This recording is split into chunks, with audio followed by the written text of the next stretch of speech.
जय हिंद दोस्तों। दोस्तों, आज का हमारा टॉपिक है बायो एंड सावर्ट। दोस्तों, अगर आप 11th क्लास में हैं, 12th क्लास में हैं या आप व्याख्याता फिजिक्स की तैयारी कर रहे हैं तो बायो सावर्ट लॉ आपके लिए इम्पोर्टेंट हो जाता है। दोस्तों, कल के क्लास में मैंने ओस्टेड का एक स्टोरी आपको बताया था, जिसको आप प्लेलिस्ट में जाकर देख सकते हैं। तो ओस्टेड ने क्या किया था दोस्तों, ओस्टेड ने एक चालक तार लिया और उसमें करंट सप्लाई दिया।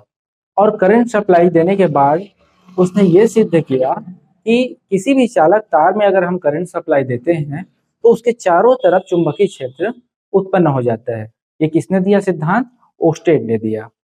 तो ओस्टेड के सिद्धांत को ध्यान में रखकर बायो और सावर्ट ने, दो दोस्त थे बायो और सावर्ट, उसने ओस्टेड के सिद्धांत को कॉपी किया। ओस्टेड के सिद्धांत को ध्यान में रखकर अपना एक नया विचार, एक नया सिद्धांत इन्होंने दिया। तो इन्होंने क्या कहा कि ओस्टेड भैया, आपने ये कहा है कि किसी भी चालक में धारा प्रवाहित करने पर, करंट सप्लाई देने पर उसके चारों तरफ चुंबकीय क्षेत्र उत्पन्न हो जाते हैं। तो बायो सावर्ट का सिद्धांत है कि किसी भी चालक में एक्स वाई एक चालक हमने लिया है, तो किसी भी चालक में आपका कहना है कि किसी भी चालक में हम करंट सप्लाई देते हैं तो उसके चारों तरफ चुंबकीय क्षेत्र उत्पन्न हो जाता है। तो बायो सावर्ट का कहना है कि किसी भी चालक में अगर हम करंट सप्लाई देंगे तो उसके प्रत्येक बिंदु पर अलग अलग मैग्नेटिक फील्ड जनरेट होगा, है ना। इनका कहना है, बायो और सावर्ट का कहना है कि एक चालक में अगर हम करंट सप्लाई देते हैं तो अलग अलग बिंदु पर जो मैग्नेटिक फील्ड का मान है वो अलग अलग रहेगा। तो इन्होंने क्या किया, उसको प्रूव करने के लिए, उस अपने बातों को प्रूव करने के लिए एक चालक तार लिया, एक चालक तार एक्स वाई लिया, है ना। और इसमें एक छोटा सा क्षेत्र, है ना, इसमें एक छोटा सा फील्ड, है ना, जहां पर इनको मैग्नेटिक फील्ड का मान ज्ञात करना है, उस छोटे से फील्ड को नाम दिए इन्होंने डीएल। और एक बिंदु पी पर इन्होंने मैग्नेटिक फील्ड को ज्ञात करने के लिए एक दूरी तय किया और उस दूरी को नाम दिया आर। और जो छोटा सा अवयव है ना, डीएल, उसको और बिंदु पी को मिलाने वाली रेखा के बीच की जो दूरी है उसको नाम दिया आर। और इन दोनों के बीच के बनने वाले बीच के कोण को नाम दिया इन्होंने थीटा। दोस्तों, उनका कंप्लीट चित्र ऐसा बनता है, रेखा चित्र, है ना। एक बार और मैं बता दूं, रेखा चित्र को आपको रटना नहीं है। ओस्टेड ने क्या किया, ओस्टेड ने किसी चालक तार में करंट सप्लाई देने पर उसके चारों तरफ मैग्नेटिक फील्ड जनरेट हो जाता है। ऐसा किसने कहा? ओस्टेड ने कहा। तो ओस्टेड के सिद्धांत को ध्यान में रखते हुए बायो और सावर्ट ने अपना सिद्धांत दिया। और इनका कहना है ये है कि अगर किसी चालक तार में हम करंट सप्लाई देते हैं तो उसके चारों तरफ मैग्नेटिक फील्ड जनरेट होता है, ये तो हम भी मानते हैं। लेकिन चालक तार के अलग अलग बिंदु पर अलग अलग मैग्नेटिक फील्ड का मान आएगा, अर्थात प्रत्येक बिंदु पर जो मैग्नेटिक फील्ड बनेगा वो अलग अलग बनेगा। ऐसा बायो और सावर्ट का कहना है ना। तो इन्होंने क्या किया, एक चालक तार लिया जिसको एक्स और वाई नाम दिया, है ना, उसके एक बिंदु लिया, है ना, एक बिंदु डीएल, एक छोटा सा स्थान जहां पर उनको मैग्नेटिक फील्ड ज्ञात करना है उसको डीएल नाम दिया।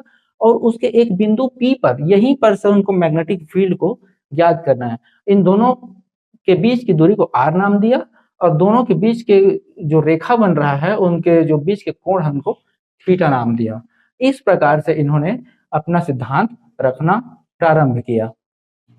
तो दोस्तों, अब हम शुरू करते हैं कि उनका सिद्धांत कहता क्या है ना। सबसे पहले आप क्या करेंगे, जैसे आप 11th के एग्जाम में या 12th के एग्जाम में होंगे, क्लास में होंगे, तो आप इसको, थ्योरी को आपको लिखना होगा।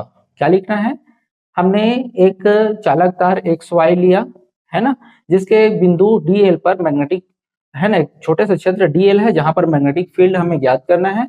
और एक, है ना, इसके आर दूरी पर एक बिंदु पी है जिस पर चुंबकीय क्षेत्र की तीव्रता की गणना करनी है।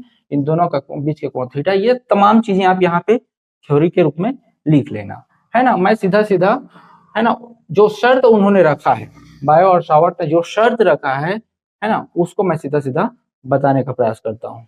दोस्तों उनका पहला शर्त क्या है? दोस्तों इनका पहला शर्त यह है कि इस चालक तार में जो बहने वाली धारा आई है ना, जो मैग्नेटिक फील्ड है वो इस चालक में बहने वाली धारा आई के अनुक्रमानुपाती होता है। तो जो मैग्नेटिक फील्ड डीबी है, मैग्नेटिक फील्ड को डीबी से हम मानेंगे, डीबी मानेंगे, और इस चालक में बहने वाली धारा के आई के व्युत्क्रमानुपाती होता है, अर्थात प्रोपोर्शनल होता है। व्युत्क्रमानुपाती नहीं, अनुक्रमानुपाती है ना, तो धारा आई के अनुक्रमानुपाती होता है। इन्होंने ऐसा कहा जो मैग्नेटिक फील्ड पी पर बनेगा, बिंदु पॉइंट पी पर जो मैग्नेटिक फील्ड बनेगा वो इस पर चालक में बहने वाली धारा के आई के अनुक्रमानुपाती होगा, ये इन्होंने कहा। दूसरा इनका कथन क्या है? दूसरा इनका कथन है कि जो यहाँ पे जो मैग्नेटिक फील्ड बनेगा ना, यहाँ पर जो बिंदु पी पर हम जो मैग्नेटिक फील्ड की गणना कर रहे हैं, डीबी की गणना कर रहे हैं, वो ये छोटे से क्षेत्र है ना, चालक तार के जो छोटे से क्षेत्र डीएल है उसके अनुक्रमानुपाती भी होगा। तो डीबी प्रोपोर्शनल डीएल, देखिए क्या क्या कह रहा है यहाँ पे। इस बिंदु पी पर है ना, इस चालक तार से आर दूरी पर एक बिंदु पी है, यहीं पर मैग्नेटिक फील्ड की गणना करनी है, इस चालक तार में जो धारा बह रही है उसकी, है ना। तो इस चालक तार में जो बहने वाली धारा है उसके अनुक्रमानुपाती होगा, है ना, जो मैग्नेटिक फील्ड है वो, और इस पर जो धारा बह रही है उसके अनुक्रमानुपाती होगा। उसके बाद इस छोटे से क्षेत्र के, जिस क्षेत्र इस चालक में हम जिस छोटे से क्षेत्र का मैग्नेटिक फील्ड ज्ञात कर रहे हैं डीएल, इसका भी अनुक्रमानुपाती होगा बोल रहा है, जो मैग्नेटिक फील्ड है वो। तो डीबी जो मैग्नेटिक फील्ड है वो प्रोपोर्शनल होगा किसका? डीएल का, है ना। ये जो बायो और सावर्ट का जो चार शर्त है उसको हम समझने का प्रयास करें कि वो क्या क्या कहता है कि नहीं। उसके बाद उनका तीसरा कथन क्या है? इनका तीसरा कथन ये है कि जो छोटा सा क्षेत्र जिस वायर में हम करंट सप्लाई दिए हैं उसके जो छोटे से क्षेत्र जिस पर हम मैग्नेटिक फील्ड की गणना कर रहे हैं, तो इस जो छोटे से क्षेत्र है और ये जो बिंदु P है जहां पर हम मैग्नेटिक फील्ड की गणना कर रहे हैं, तो इन दोनों को मिलाने वाली जो रेखा है उसके बीच बनने वाला कोण, ये जो थीटा दिख रहा है, इसके अनुक्रमानुपाती होगा बोल रहा है ना। तो क्या बोल रहा है? डीबी को प्रोपोर्शनल किसका होगा? ये साइन थीटा का, ये जो थीटा दिख रहा है उसके अनुक्रमानुपाती होगा बोल रहा है। तो डीबी प्रोपोर्शनल साइन थीटा ले लिए हम। उसके बाद उनका जो चौथा कथन है वो क्या कहता है?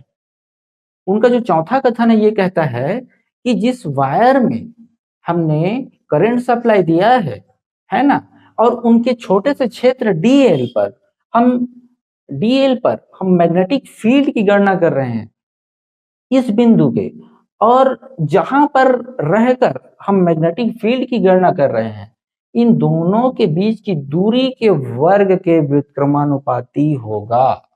अर्थात जो डीबी है वो किसके वर्ग के व्युत्क्रमानुपाती होगा बोल रहा है? दोनों के दूरी के वर्ग के व्युत्क्रमानुपाती होगा, अर्थात 1/r², है कि नहीं। जो चार शर्त है उनका, इनका बायो और सावर्ट का, वो ये है डीबी प्रोपोर्शनल आई। डीबी मतलब मैग्नेटिक फील्ड, हमेशा डीबी डीबी लिखा हुआ है, इसका मतलब है चुंबकीय क्षेत्र। जहां यहां पर इस बिंदु पर हम डीबी की गणना कर रहे हैं, बिंदु पी पर, इससे आर दूरी पर, है ना, तो धारा आई के अनुक्रमानुपाती हो गया बोल रहा है।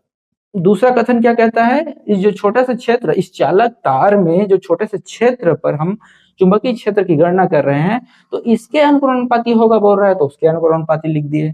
थर्ड क्या बोल रहा है? डीबी प्रोपोर्शनल साइन थीटा बोल रहा है, अर्थात डीएल और जिस बिंदु पी पर हम चुंबकीय क्षेत्र की गणना कर रहे हैं, उन दोनों बिंदु को मिलाने वाली रेखा के बीच बनने वाला जो कोण थीटा है उसके अनुक्रमानुपाती होगा बोल रहा है, तो डीबी प्रोपोर्शनल साइन थीटा हो गया। उसके बाद क्या कह रहा है? जो डीबी है हमारा, क्या है? जो डीबी है मैग्नेटिक फील्ड, यहाँ पर जो गणना कर रहे हैं वो इन दोनों के बीच की दूरी के वर्ग के व्युत्क्रमानुपाती होगा बोल रहा है, अर्थात डीबी प्रोपोर्शनल 1/r², ये व्युत्क्रमानुपाती बोल रहा है। चौथा जो उनका स्टेटमेंट है वो क्या कहता है कि 1/r², अर्थात वर्ग के व्युत्क्रमानुपाती होगा। तो चार स्टेटमेंट उन्होंने दिया। इनका ये सिद्धांत है कि नकल करना, जैसे कि ओस्टेड ने तो सीधा सीधा सिद्ध किया है कि किसी चालक में करंट सप्लाई देने पर चारों तरफ उसके मैग्नेटिक फील्ड बनता है।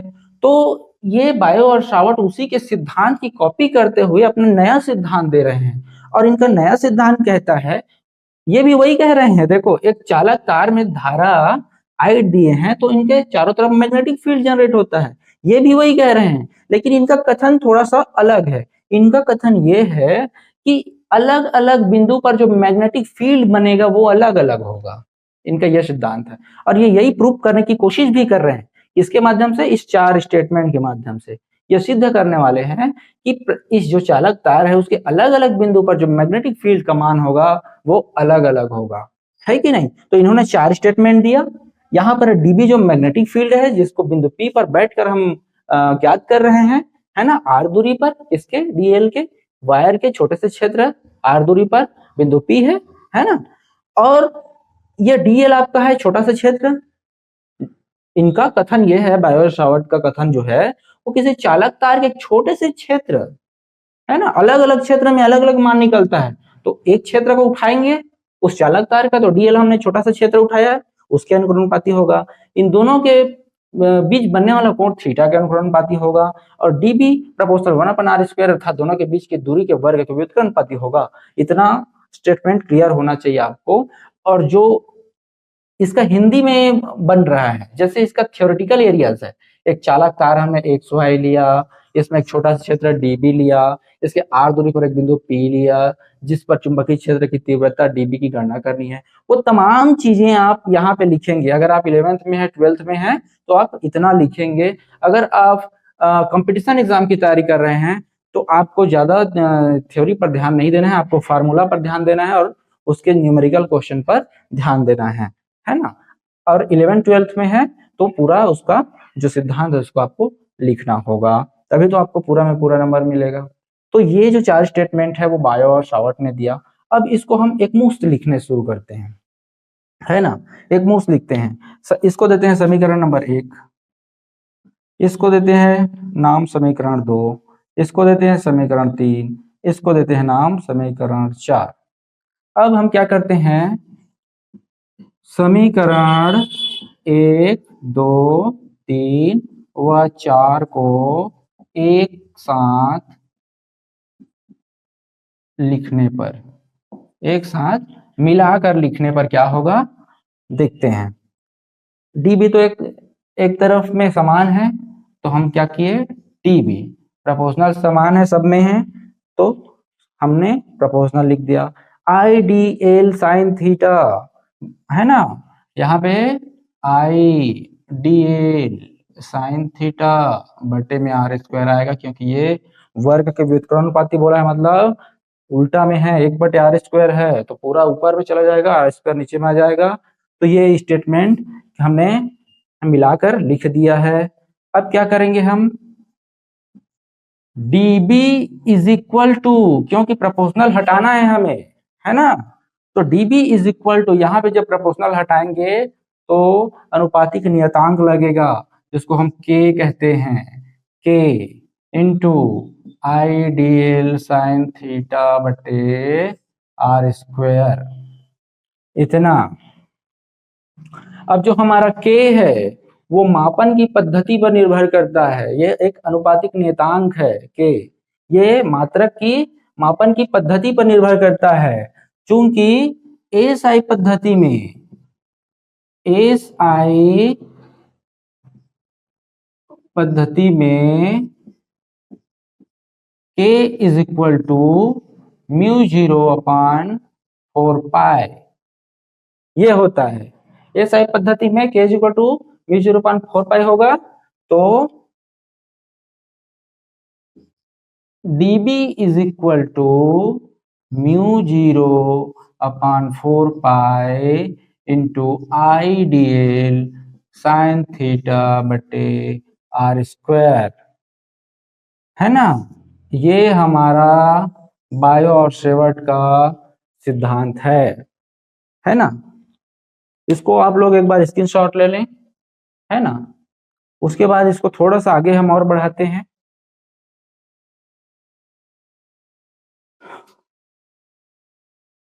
देखिए यहां पे हमें क्या प्राप्त हुआ है, dB is equal to mu 0.4 pi ideal sine theta upon R square. इसको इक्वेशन नंबर देते हैं 4। बायो-सेवर्ट का फुल प्रूफ फार्मूला है ये है ना, आंकिक में इसका इस्तेमाल करना है इस फार्मूला का। और जो मल्टीपल चॉइस क्वेश्चन आता है कंपटीशन एग्जाम में तो 4 ऑप्शन में इसको रखता है और इनमें से कौन बायो-सावर्ट का नियम है, बायो-सावर्ट का फार्मूला है तो इसको देता है ना, तो इसको याद रखने की जरूरत है। dB is equal to mu 0.4 pi ideal sine theta बटे आर स्क्वायर। ये है बायो-सावर्ट का फार्मूला। अब हम देखते हैं चूंकि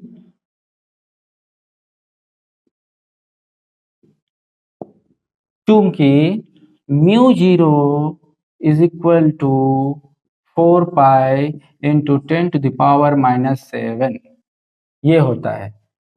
mu 0 is equal to 4 pi into 10 to the power -7 tesla. ये टेस्ला क्या चीज होता है, मैग्नेटिक फील्ड का ये मात्रक है। टेस्ला चुंबकीय क्षेत्र है ना, कार वाला टेस्ला नहीं, ये जो टेस्ला होता है ये चुंबकीय क्षेत्र को इससे टेस्ला से मापा जाता है, इसलिए यहाँ पर टेस्ला लिखा हुआ है। dB is equal to mu 0.4 pi ideal sine theta बटे आर स्क्वायर। तो म्यू 0 के स्थान पर हमें रखना है 4 pi into 10 to the power -7। तो dB दिख रहा है, dB is equal to mu 0 का मान है 4 pi into 10 to the power -7 है ना, और बटे में है 4 पाई, और यहाँ पर क्या है आइडियल साइन थीटा बटे आर स्क्वायर, ये इंटू में है इसके साथ। अब देखिए 4 पाई कैंसल हुआ, हमें क्या मिला, dB is equal to 10 to the power -7 ideal sine theta बटे आर स्क्वायर। ये है हमारा फाइनल है ना फार्मूला किसका, बायो-सावर्ट का। dB is equal to 10 to the power -7 ideal sine theta बटे आर स्क्वायर। तो दोस्तों ये है बायो-सावर्ट का फाइनल फार्मूला, इसको हम इक्वेशन नंबर देते हैं 5। अब जो समीकरण नंबर हमारा 5 है, और सॉरी ये 4 है, समीकरण नंबर 4 व समीकरण नंबर 5 से bio and Savart's formula and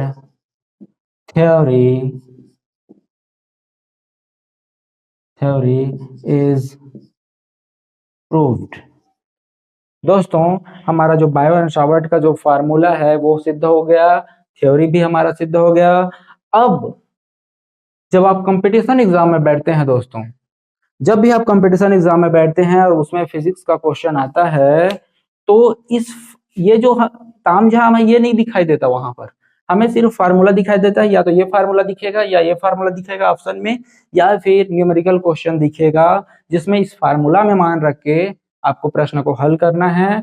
तो देखिए इस फार्मूला में आपको सीधा सीधा मान रख देना है, कोई क्वेश्चन दे देगा है ना, और तो वहां पे जो दूरी की बात करेगा वो आर होगा, आई जो है इसमें इस चालक में बहने वाली धारा है, dl एक छोटा सा क्षेत्र है, साइन थीटा यहाँ पे कोण है, आर उनके बीच की दूरी है। तो जितना भी उसमें दिया रहेगा, प्रश्न में दिया रहेगा, अंकित प्रश्न में, न्यूमेरिकल क्वेश्चन में, उसको मान रख देना है, गुणा कर देना है 10 टू द पावर -7 से, तो dB का मान आपको निकल जाएगा और वो मान जो है आपको ऑप्शन में दिखेगा, आप बोला मार देंगे, आपका ऑप्शन जो है सही हो जाएगा। तो हमने फाइनली बायो-सावर्ट का फार्मूला प्रूव कर दिया है। दोस्तों आपको समझ में आया है तो चैनल को सब्सक्राइब करें, वीडियो को लाइक करें, शेयर कर सकते हैं। वीडियो देखने के लिए आपका बहुत बहुत धन्यवाद। थैंक यू दोस्तों।